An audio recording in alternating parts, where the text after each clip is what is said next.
Yo, what's up, everybody? Welcome back to the Talk Experience. This is your boy Abob here with my mate Trey. How you doing, brother? I'm doing well. Okay, You're too loud every time. Okay, I'll tone it down. Like as soon as I start, I tone it down. Like my voice becomes lower and lower. Anyway, we have a special guest in the building. According to Trey, the busiest man in Sydney, Mr. Prabh is with us. How you doing, bro? Hey, I'm very well, thank you, mate. How are you? I'm good. Is this true about you that you're the busiest person in Sydney? Look, I wouldn't say I'm the busiest.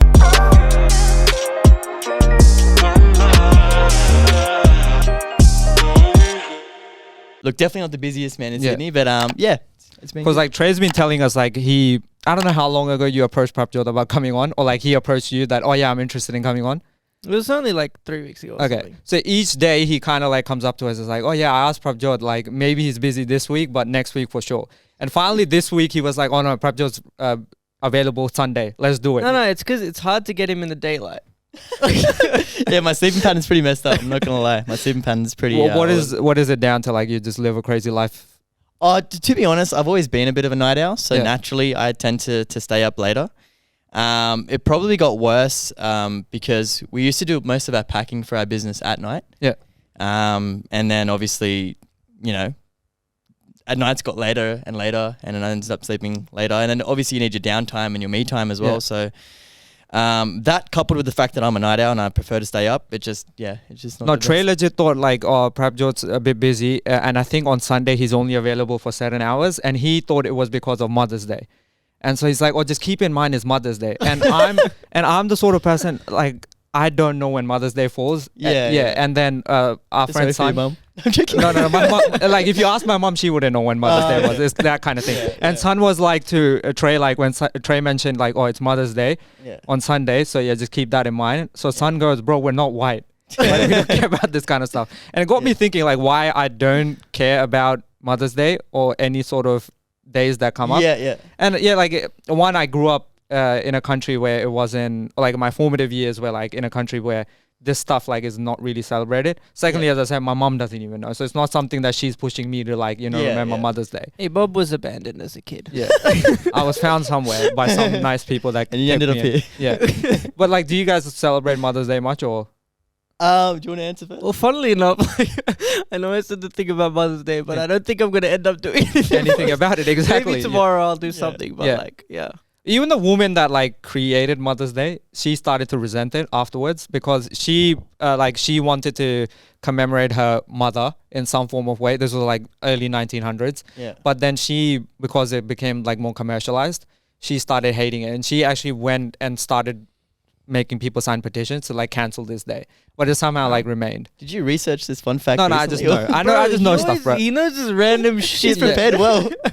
Whatever comes up, I'm like, oh yeah, I've read that somewhere. So yeah, I just bring it to the podcast. Anyway, but Mother's Day must be significant, or like any of these like days that come up must be significant for you because it's good for business in a way for you guys. Yeah, I mean, look, Mother's Day definitely is in terms of wines and in terms of our stores. Oh yeah, we haven't like just tell us what your business is. Sorry, as I'll well. probably introduce myself, and I'm not used to my full name, by the way. Like most people just call me Prabh. Or Prabs. Or Prabh. Yeah, if I accidentally call you Prabh, there's not. No, it's fine. It's fine. I'm just not used to it because it's been like a long time since anyone's really used. Prab. I was telling Trey before that I'm actually losing my podcast virginity because I've never been on one. It's not as exciting as actually losing your virginity. Yeah, it's still pretty cool. It just feels like we're talking to a bunch of mates. So it's like chill. Yeah. And then there's a camera there, obviously. That in an empty room. In an empty room. So no, you didn't have a camera present when you lost your virginity, did you? Look, hopefully not. Unless there's something hiding in the bushes or something. But this is a different type of like losing your virginity. Yeah, definitely a different type. But so now as these guys already mentioned, so my name is Prabh. Mainly my background is in banking. So I was in banking for 4 or 5 years and worked across a couple of banks. I worked across Commonwealth Bank, Macquarie Bank, and Westpac most recently. And the reason why I'm on this podcast and the reason why I'm probably a bit out of the ordinary is because I did leave that banking world about 6-7 months. So the other background to myself is that my dad and our family business is in liquor, which may or may not excite some of you, but so it started all 20 years ago. It's called Paul's Liquor. So we have independent liquor stores around Sydney. So it started off with one store in Doonside, which is the heart of Western Sydney. So shout out to Western Sydney. So it's in the heart of Western Sydney in Doonside. And then, that was purchased 20 years ago. Then as time went on, my dad sort of grew that mini empire to have like another store in Kings Langley and then another store in Warrington. So eventually now we've got 7 stores, mostly in Western Sydney. And then in the back of my mind, I've always wanted to help our family business. But obviously, my background, after high school, I went to university. I studied finance and information systems at Macquarie University. And I kind of headed down that path. I didn't really have a lot to do with the business. I would go in when it's like a busy day. Yeah. So like Christmas or whenever they were understaffed. Yeah, because I had my RSA when I turned 18. But it was very sort of entry level. Like I'd just be at the front serving customers and being like, hi and bye and how's your day going?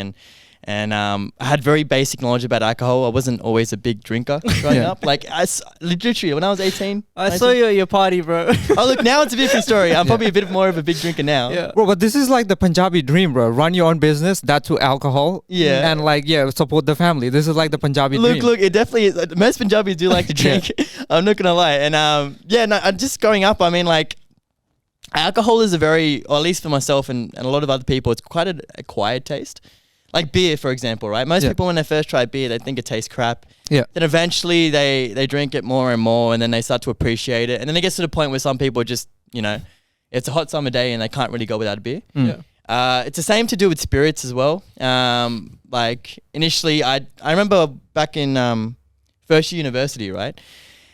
Actually, I'll talk about the first time I ever got drunk. So I drank for the first time. I want to hear this. So it was year 12, and obviously how everyone has a formal. Wait. But your family owned a liquor business for up until 20 this point. years, right? Yeah. And 100%. you never I never drank. Yeah. Like because of family, you just didn't like it? No, I just didn't really see the interest in it. 2 of my best friends, they're Croatian, and they love their alcohol. They do like their alcohol, and they had this thing called rakia. Yes, but it was yes. It was like it's a very, very strong distilled spirit, but they had like the homemade version of it. Like they literally had a Ziploc bag. And they brought this rakia and I'm like not lie, that sounds dodgy, bro. It like was dodgy. I think about it now, it was extremely dodgy, but it was like a homemade, like super strong rakia. And at this point, I walk into this party and seeing everyone else drunk around me, I was like, you know what? I'm quite curious. I want to try this. I want to see what it feels like to be drunk. I remember taking this Ziploc bag off. I'm like, yeah, dude, bring it here. And I was like, and I just like sculled like a whole like chunk of it, right? Yeah. And then I had that, and then I think I had another beer after that. And I just remember, like, kind of feeling like a little tiny bit dizzy, right? And like then immediately after, or like like about a couple of minutes after, I was walking around a bit. I felt alright, and then I still remember this. I remember walking upstairs because like I don't feel too well, and then I remember like lying down on a bed for like 10 seconds, and then when I got up, I swear like my whole body just went like you're drunk, like everything's wavy, and I just remember like doing the stupidest things after that. Like I remember like there's like a tiny little dance floor like at some point in this, like at some part of his house party. Yeah. And I remember I just like ran in and started doing like crazy dance moves and just like, and I'm like a dude that was super quiet at school and like these guys look at me like, holy crap, like what the heck? This guy's like an animal. Like he's just doing crazy dance moves. I'm just talking, I'm high-fiving everyone like walking past.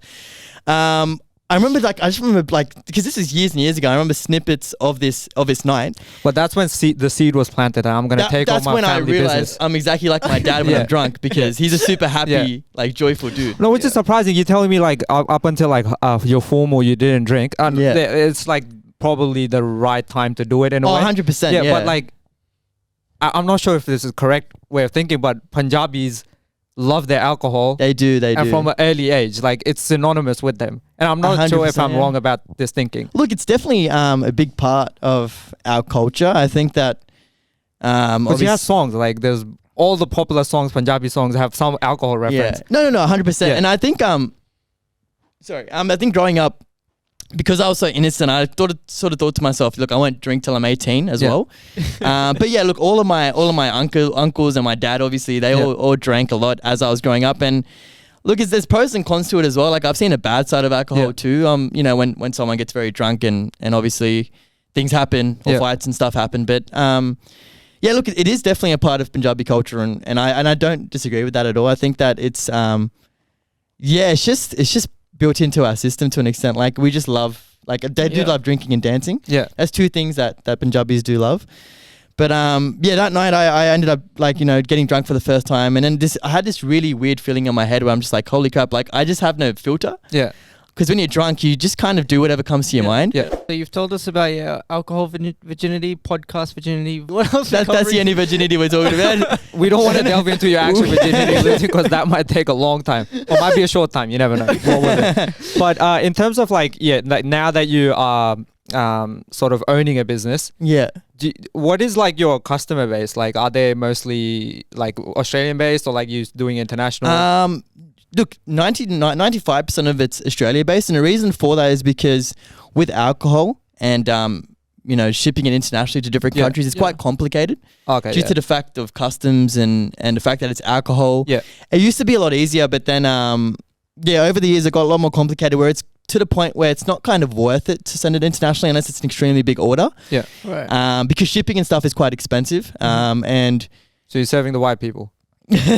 Well, some sort of like reverse colonialism, like you're making them your like customers now. Yeah. But like, do you serve like all sorts of like alcohol? Because I know there's like Indian alcohol now, which I never knew until like 4 or 5 years ago. I'm just learning this now. Yeah. So funny story. So like over the last 20 years, before we had any sort of online presence, my dad was always known as the shop that had the Indian sort of like what is alcohol. It like? Amrut? You got like Old Monk rum, which is really Amrut whiskey is really big. Rampur.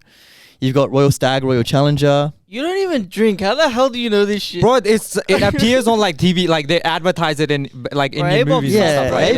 Abob does some stuff on the side. Like that so we don't know. I know of Old Monk and Amrut. Those are the only two I know. What makes them Indian? Like, are they just... Oh, they're distilled and made in India. Oh, I thought they had like some chaat masala or something. No. They do have a bit of a different taste. They just cook it in the back. Yeah, I mean, look, to be honest, a lot of white people have grown to appreciate Indian whiskeys and spirits. Yeah. Right. They're actually quite popular. Yeah. Especially what do you think about like, there's like a lot of like celebrity branded like whiskeys or whatever. Yeah. And so like I've heard like what's his face? Conor McGregor had his own. Yeah, proper 12. Dwayne has his own as well. They all have it. I can't remember 50 cents, but Drake has one now as well. Diddy has one. Yeah, and then like they just say like the value is in the name, like, but it tastes crap. Like 100%. So what, like, you don't serve any like celebrity branded ones, or? We do. We serve proper 12.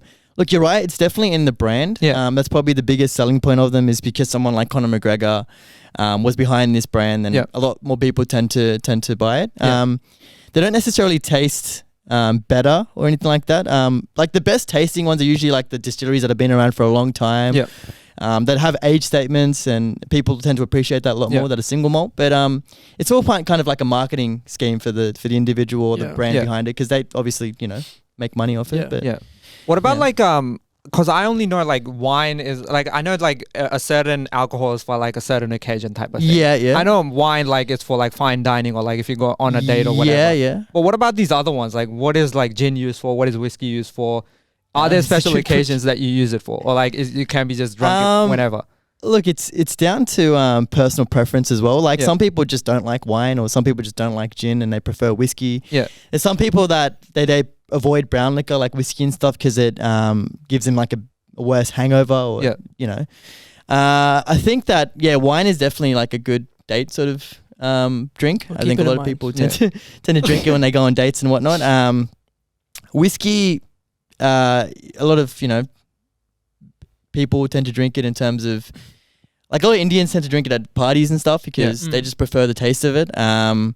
But a lot of people also tend to drink it when when it's late at night and they're sort of stressed out or something. They just have one or two drinks to ease their mind a bit. Gin, look, it's just preference. I think it just comes down to what the individual prefers. Some people just drink gin, whereas others just drink whiskey. So there's not really any special occasion it catered to each drink. It just it's based on personal preference. Okay. I think you got to think about a whole target market you're missing though. It's the Muslim brothers and sisters. Yeah, I was gonna ask, because there's like beer like with zero alcohol content. There actually is. What kind of non-alcoholic alcohol is there? Yes. There's actually a lot more companies have got on board with it now, but it's like zero alcohol beers. Right. So it tastes exactly like beer without the alcohol in it. What about like whiskey? That can't be done No, without not alcohol, really. right? No, it's very hard to produce whiskey without alcohol in it because it's it's quite a big portion of it, and it's how the taste is derived as well. Yeah. But beer, like 0% alcohol, zero alcohol beer is usually designed for people that obviously don't drink alcohol, and also designated drivers that still want to have a drink because it tastes exactly like beer. But you have to get to the point where you obviously appreciate the taste of beer to be drinking that. You want to try this one day? What? I should have brought 0% one. alcohol. I think I've tried it already. What does it taste like? I don't Wasn't remember. anything No, it extravagant? wasn't beer. It was like, you know those like Arab like drinks. Those that are malt drinks. Like those are like ones. those are I've not tried those. those are not the same. I I haven't don't tried think. beer. Yeah. Well, next time I'll bring down a 0% alcohol. Oh no, beer. like you said, you have multiple stores. We'll visit one of them. Like. Oh yeah. Feel free to come down to any of our stores and then try it. I want to talk more about the switch from your 9 to 5 wage you slave giving job. up? Yeah. He gave us Prabhs was nice enough to give us his comprehensive resume before we started. So he switched from a 9 to 5 wage slave banking job, right? Yeah. And then he went to Family helping out with business, the family business. Yeah. Obviously you work quite late nights now instead of the normal early days, Yeah. early wake ups. How has the change been? Do you regret it at all? Most of the roles in banking, and I give respect to anyone who does work in banking because it is quite draining and stressful. It's not really Soul sucking. Yeah, it's quite draining. Like it. Bro, I can't imagine working for a bank, bro. This is the most like Dude. I like hate like the association with a bank at all. Like I wouldn't be able to work. My dad used to work for one. Oh right, and which then it was bank? just like this was back in the Middle East somewhere. Oh okay, yeah. And then my brother currently works for one, Westpac, Yeah. but he's more in project management. But Yeah, like yeah. just the culture is it's a lot different. Yeah. It's really competitive. Yeah. It's really competitive. I think everyone's always like kind of on edge and really like stressed out because there's so much going on. Yeah. Especially with lending, because obviously the bread and butter of a bank and how they make the money is lending. So there's a lot of stress in terms of KPIs and meeting your sales targets, and it gets to the point where you can't even take annual leave like peacefully because you know that when you get back to work, you've got so much crap piled up that you have to deal with. Yeah. So yeah, like for me, it all started out as sort of like an idea where I'm like, look, I do want to help our family business. I've never had the opportunity to do so because I've been so busy. I started working full time in my last year of uni, so third year of uni, and since that point, it's just kind of been super busy. So, but like when you graduated, that was your plan. Like I want to work. Oh, it was like, before I graduated. I started working full time at Macquarie. It was like in my last year. So I started doing like 3 subjects at uni. But that's something you wanted to do. It wasn't like a forced decision. Well, I thought to myself, I'm studying finance and information systems. Like if I'm studying this, I might as well do something. In that field, right? And the other perspective of it was that I didn't want to work with my dad straight away because I was a pretty knowledgeless individual. I mean, I did my university and, did a theory part of it. Dumb uni student, bro. We get like to an extent. I mean, I was actually pretty smart at uni, but like the a bit like naive, especially with the business acumen. it was more like there's no practical experience. Yeah. Like I kind of figured out very early on, like when I started working with my dad in the store, just with the whole sales assistant and entry level stuff, he purposely didn't want me sort of lifting a lot of boxes and doing sort of like the harder stuff because he wanted to make it easy for me as well. Yeah.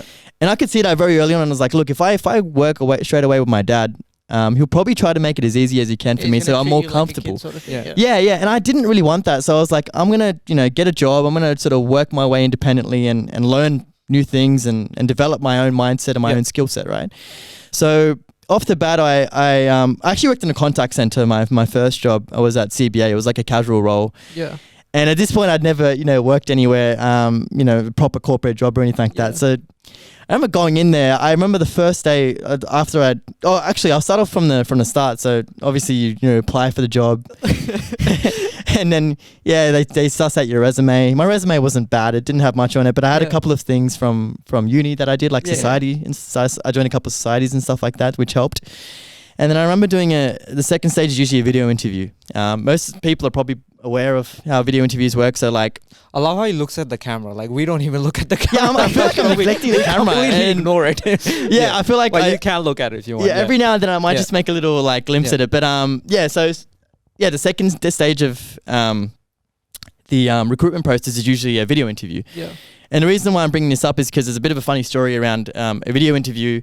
And when I first got the job at Commonwealth Bank is because, I prepared obviously, and I did my research on the company and what sort of questions they'd ask. I asked a couple people like friends. I did my due diligence. DD. DD. Yeah, I did my DD. And so first question was pretty straightforward. It's like, why'd you apply for this job? And I answered it quite confidently and answered it quite well. Then I remember that money.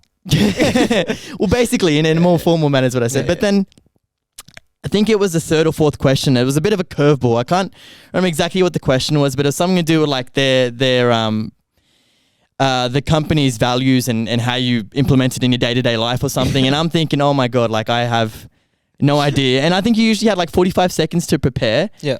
And then a minute and a half or something to answer the question. And for 45 seconds, I'm staring at the screen like, holy shit, I have no idea. Like, my eyes going blank. like I'm coming up with examples and I'm thinking, like, one side's like, do say this, and the other side's like, that's just stupid, don't say that. So I'm like torn between, saying these stories. And then before I know it, the 45 seconds have ran out, and there's a count of like 3, 2, 1, where obviously the question starts and you have to answer it in front of the camera. And I remember like staring at this is the camera, and I'm just like,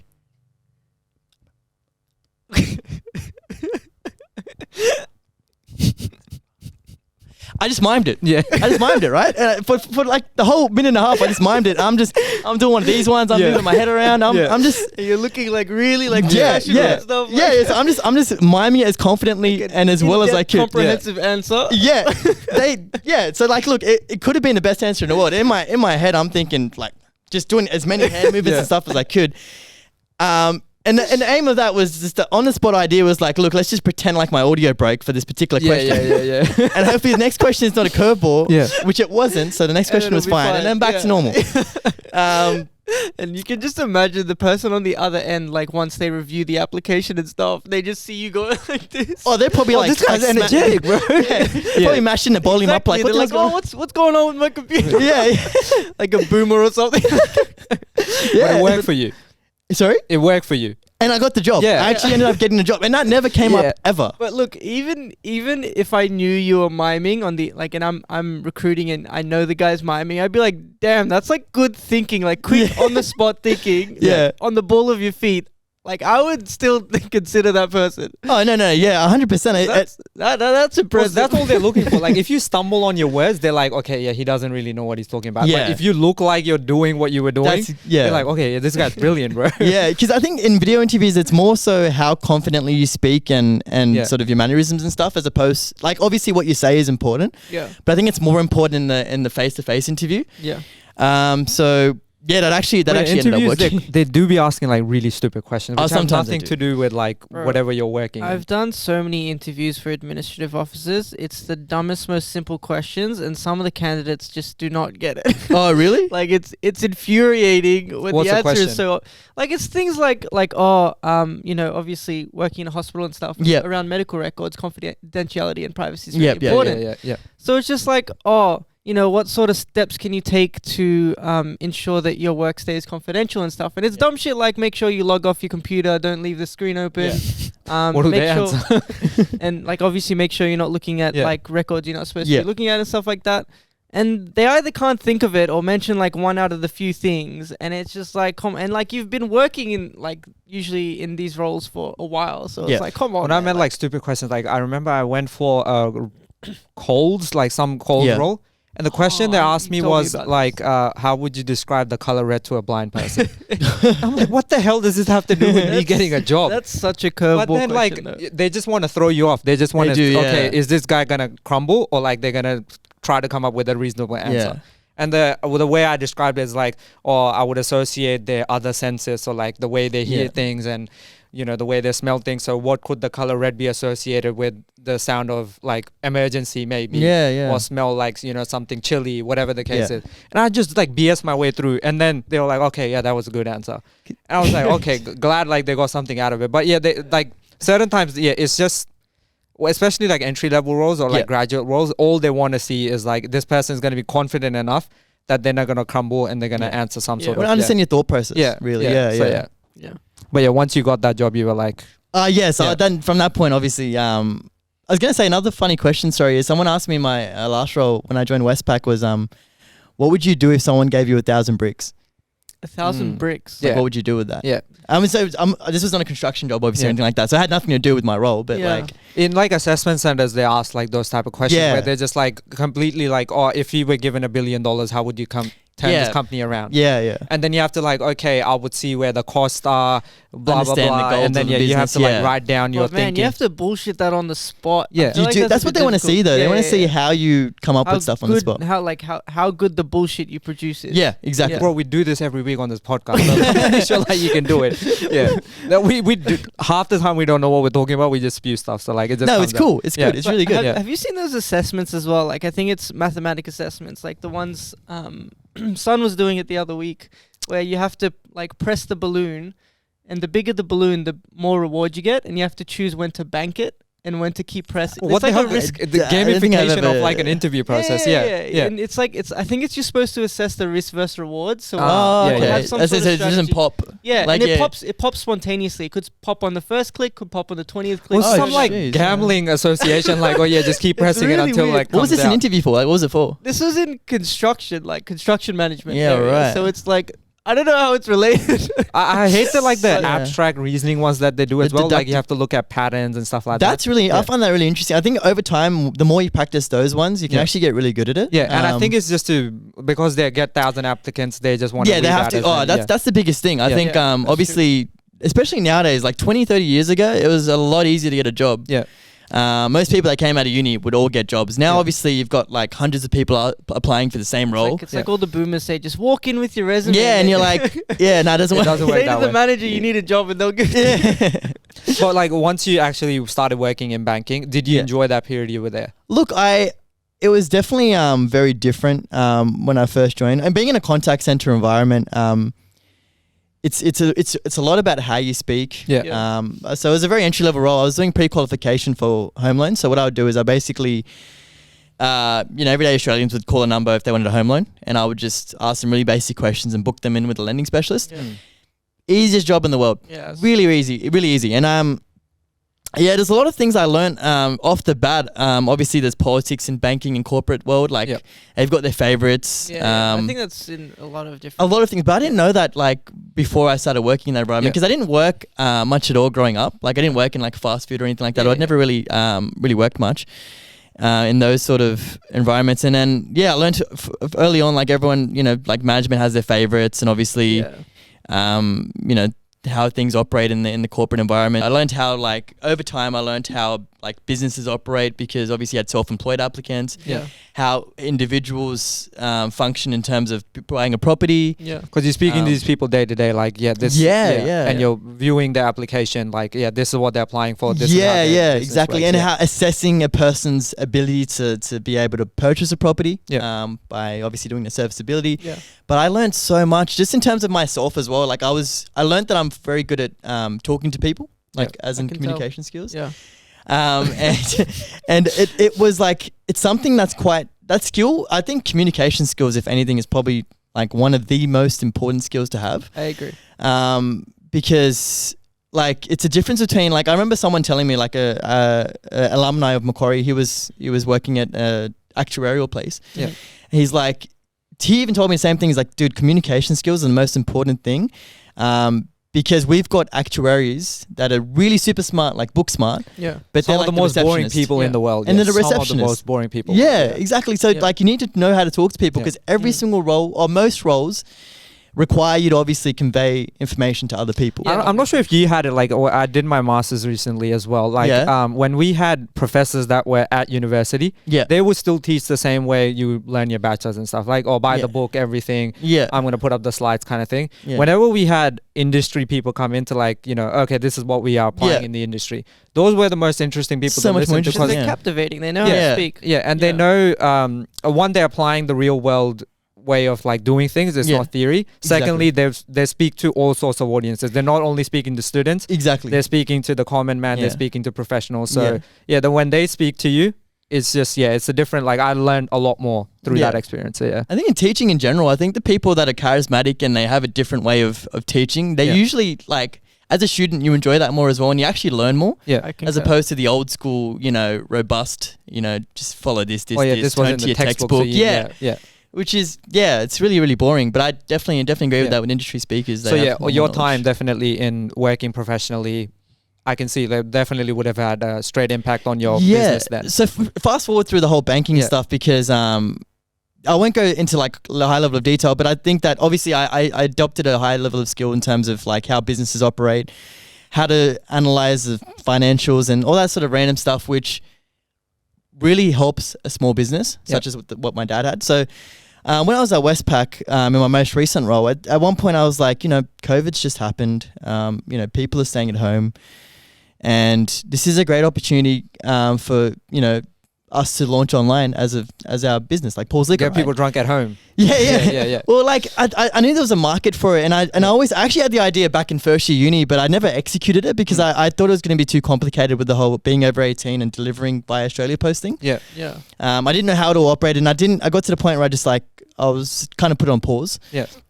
And I didn't resume it till 4 or 5 years later when I got the idea again. But so I was working at Westpac, and I had this idea where I was like, look, Dad, we need to launch online. I think this is a good time to do it. Yeah. So this is back in slow down. You say it's a good time to do it. Yeah. So COVID was good in your eyes. Look, we got this on camera. He just said COVID was a good thing. Good time for business. A lot of businesses, but just not his. Look, it was good for you. Imagine all the stupid work you got to do just because you work in health. Some shit that would have been boring turned really interesting. Yeah. I mean, but your dad just like agreed straight away, or like there was that like, oh look, my stay dad in your lane, kid. Like you don't know what you're doing. No. My dad was actually excited because he always wanted me to help, obviously, with the business. And initially just started as an idea of a side hustle. So I intended to continue my work at Westpac. Continue my work at Westpac, and on the side I wanted to, it started as an inception of an idea where, we'll formulate a website, and then we worked off Shopify. Do you guys know Shopify? Right? I know of it. I don't know. It's a platform that someone created that makes it a lot easier for you to do e-commerce, essentially. That's why it's taken off, because it's like integrated with PayPal and like all it's integrated with all the payment platforms, and it's also, back in the days, you needed to obviously have like really strong coding knowledge and everything to build a website, or you need to know someone that had that strong knowledge. But Shopify made that a lot easier, where you didn't need as much of the coding knowledge because it had it all kind of inbuilt in a very easy to use way. So it started off as an idea. I sort of expressed it to my dad, and off the bat, he's like, yeah, look, that's, I kind of like, in the back of my mind, I knew that we had to launch online eventually because it's pretty much the future. Yeah. And COVID, the reason I'm saying it's a good time is because it really accelerated the growth of e-commerce, especially in Australia. Yeah. People, a lot of the older crowd as well, they kind of steered towards e-commerce as well and buying stuff online. Yeah. Like you see it with like Woolies deliveries. There's trucks everywhere. Like people just don't want to go down to the shops anymore. They pay for convenience, right? Yeah. And I don't think people realize how easy it is to get something at your front door. And I think COVID accelerated that too, that 100%. Door process. So start off as an idea. Over the next 7 or 8 months, I worked with like a developer to sort of, because I had no knowledge with Shopify. Yeah. He kind of built the whole foundation of it. Yeah. It's really funny because we've always had the same brand for 20 years. And if I showed you guys what Paul's Liquor brand looked like before, I swear my dad just said, like, to some random dude, like just write Paul's Liquor and put like a wine glass in there. Right. Yeah. Because it was like, it wasn't even like the bottom half of it looked like it was like the aspect ratio was wrong or something, and I just stuck with it. Yeah. Because the word liquor is like, it's like squashed. Was it made in paint or something? It was definitely made in paint. Yeah. Send it to us and we'll pop it. Yeah, we'll pop it up. Pop it up in there. I'll actually send it. Actually send it, and you can like. It's appearing on your screen now. I don't know how this works, but right here somewhere it's appearing. But yeah, this is the old logo, and then. Yeah, we got that rebranded and we made it very nice. We basically used the exact same sort of idea, but just made it a lot more professional. Yeah. So the website, over the next 7 or 8 months, me and the developer worked back and forth, and I kind of, eventually it came to life and the website was created. But off the bat, we obviously, after the first initial phase, the developer sort of stepped back, and then I just kind of learnt my way around Shopify and started adding different things, like what I wanted it to look like, the different products. So obviously you add each product one by one as well. So we ended up launching at the end of December in 2020. Yeah. So just a bit over a year ago. Yeah. And were you full-time Paul's Liquor at that point? I was still doing my full-time Westpac gig this whole time. So even while we're working on building it. No sleep, gang. Initially, it was fine. It wasn't too bad because when you first launch a website, it doesn't have any online presence. No one really knows it exists. So initially, because we launched around like Christmas time, and the funny thing is, right, because we've had all these stores, and my dad always had a bit of a curiosity and interest in like limited edition whiskeys. Yeah. So a bit of a background on the website as well is one thing we wanted to specialize in is limited edition whiskeys and sort of the higher end liquor. Because I learned some form of NFT, bro. Like you just like exclusive only for you guys. Literally, because I don't know if you guys know this, but whiskeys are actually like a form of investment. Ah, okay. Yeah, because they age them and then the higher the value gets at one point. Yeah. So, yeah, in terms of that, they never expire as well. Yeah. And I didn't know this growing up. And as we were building the website and as I did more and more research on it, I was actually fascinated by how much of an investment whiskey can be. Yeah. So when we first launched the website, off the bat, there was a couple of bottles that were sitting in our store, right? And they sat there for sort of like 8-9 years, like on the top shelf, of our bottle shops. Like they were getting dusty, right? Yeah. And these were like quite big brands like Chivas Regal and Macallan and stuff like that. Given the demographics of where our stores are, Western Sydney, there's not like a lot of people that purchase more expensive things. You've got your everyday RTDs and beers that, regular customers purchase. But when we launched online, I realized, we were sitting on some really, really, precious stuff. Yeah. And I remember like we had this particular bottle. It was a Chivas Regal 38-year-old. And I put it on the website and in store it was for $500.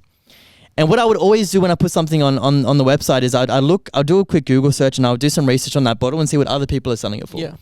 So someone sold that same bottle for $1,000, but it was sold out. They sold it for $1,000. So I said, look, I'll just put it online for $1,000, right? Put it online for $1,000. I kid you not, within 3 days, sold. It's gone. Right? Yeah. And bear in mind, our website has little to no reputation because not many people have purchased of it. So, there's consumer sort of perspective where they're like, the algorithm wasn't on your side. Yeah. So I sold within 3 days. I'm like, holy shit, this is crazy. Like, and we were celebrating. We were like, we're having like, we're doing bunker in our backyard. We're just going off like, crap, this is crazy. And then a lot of other bottles, we had similar bottles and they all sold very quickly. Yeah. And I'm thinking we killed it. We just sold it for double the price. Yeah. Little did I know that same bottle's worth $2,000. And someone just got a bargain. And I'm thinking, oh shit. That's when I came to really quickly realize that there's a huge market for limited edition whiskeys.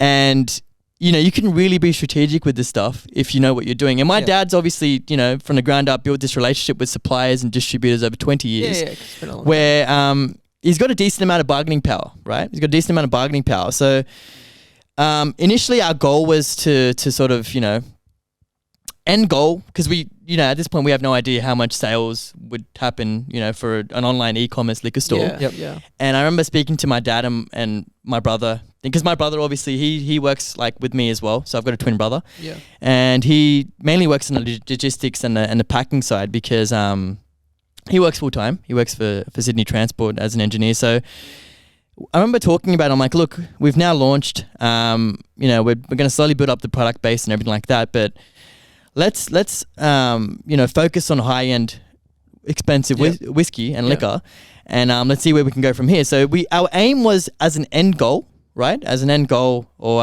sort of, the next 2 or 3 years, be able to do $10,000 in sales per week. And we were thinking that's going to be great, right? That's going to be amazing. We're going to do that. And I'm still working full-time at Westpac at this point. So the first couple of weeks, we would have I remember we had a WhatsApp group chat, me, my dad, and my brother. And we would, every single individual sale that would come through the website, we would post onto that chat. We'd be like, yes, we'll celebrate a new sale. And then a couple of sales would come every day and we'd be very happy because obviously we just saw this as a bonus. Yeah. The stores were operating and we just saw any sale that came to the website as a bonus. Yeah. And then, as I dive deeper into that e-commerce world, I started working on marketing. So I started doing like a lot of Facebook ads and Instagram ads, and then learning about like SEO, which is search engine optimization, how important it is. Yeah. So, for SEO, I got in contact with some dude in Pakistan who does it for like a fraction of the price that people would normally charge. And did my brother get you in touch with him or? No, he didn't. I think my brother's done the same shit. Oh, is he? Yeah. No. I don't even know how I got in contact. I think it was through a mutual friend, but most of these like Pakistani dudes that do freelancing, they speak Punjabi as well. Okay.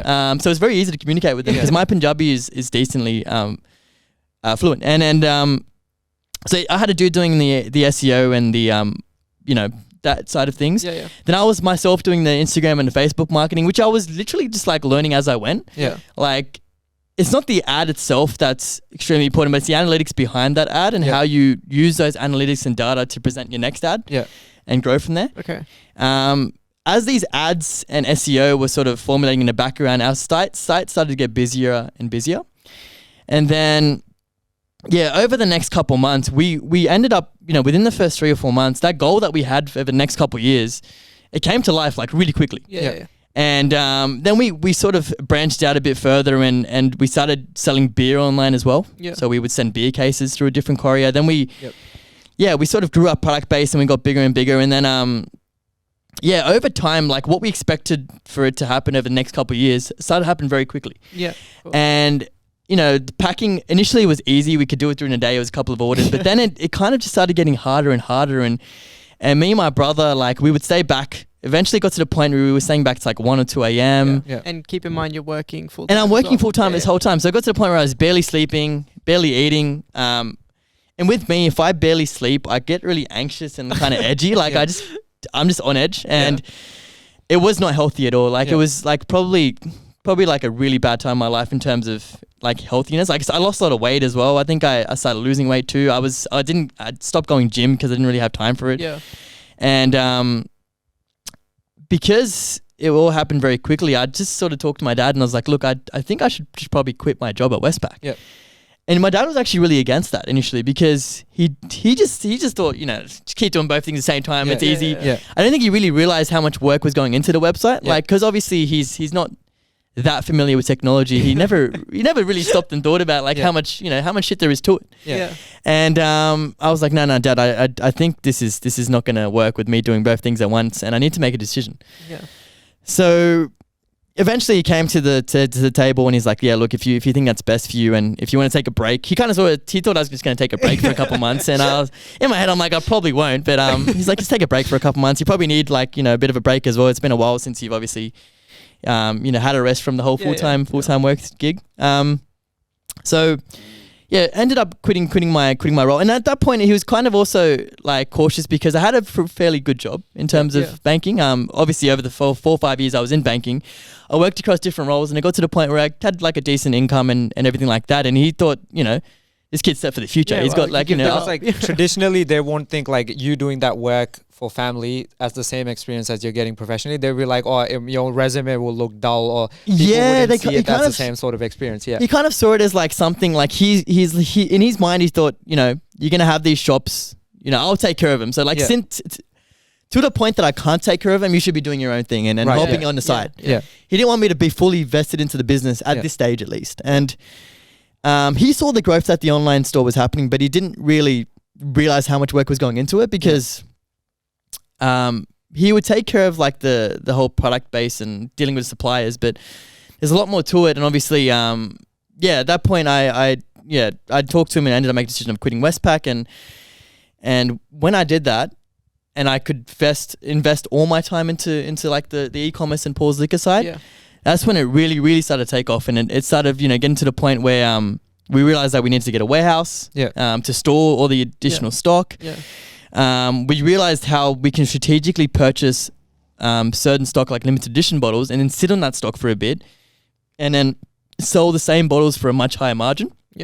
And then over that time, we actually implemented a system for packing. We hired people for packing as well. Because so last year, that initial Christmas period, like this was like, at this point I'd quit Westpac.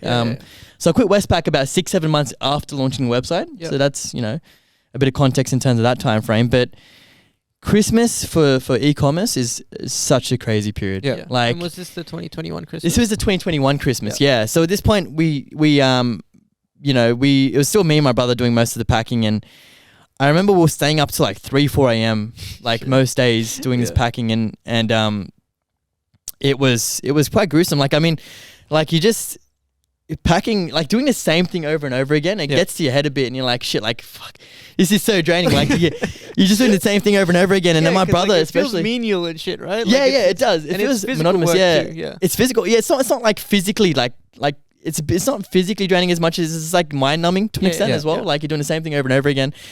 And then now we've obviously gotten to the point where we've got a system in place for the packing, and then we've hired a marketing firm to do the marketing. But you allowed everything to happen like naturally. Like you guys didn't force anything, and I think that's what's worked out. Like you put your feet in like into the professional world because that helped you, and then everything sort of happened naturally. You just made the decision mentally that I should just maybe implement this website and see where it goes. Exactly. And then you learn Instagram. You didn't like sit down for like 6 months and like learn some Instagram course and then come back. So you let everything happen naturally as it went. And I think that I don't regret, working in banking or anything like that, because I think that half my skill set or a lot of my skill set and confidence stemmed from that, avenue. For sure. Bro, we need to start something on our own, Trey. This podcast. I'm telling you, man, this isn't gonna make us money. Eventually, maybe with your marketing to e-commerce. We might gonna pick your brain on this. Like, how can we market ourselves better? I'm actually shocked how fast the time went. I thought it was like it goes quick, 10 minutes in or something. I didn't realize. It goes quick. Anyway, we'd loved having you on, bro. Like, thank you for imparting the knowledge. Really thank you about e-commerce and whatever. But like, By the way, Prabs is by far the best guest so far because he got me a hot chockey before he came here. Oh, dude, no, my pleasure. My pleasure. Most of the time, guests just come and like it's very hard to get them to speak. Not naming any names, but like with you it was like fluent. Oh no, dude. I think because I've never done a podcast, I might have went on a bit of a tangent. But apologies if I did. I think I can edit it's all you learning out, bro. curve. I can edit you out. Don't worry. And it's the whole podcast. It's like we don't want to listen to what he was saying. Anyway, thank you for being on, bro. Thank you so much for it was like having good to have you on.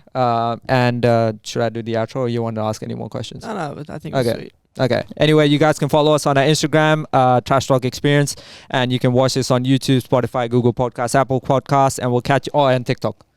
Are you still continue? We're not getting views anymore. Okay.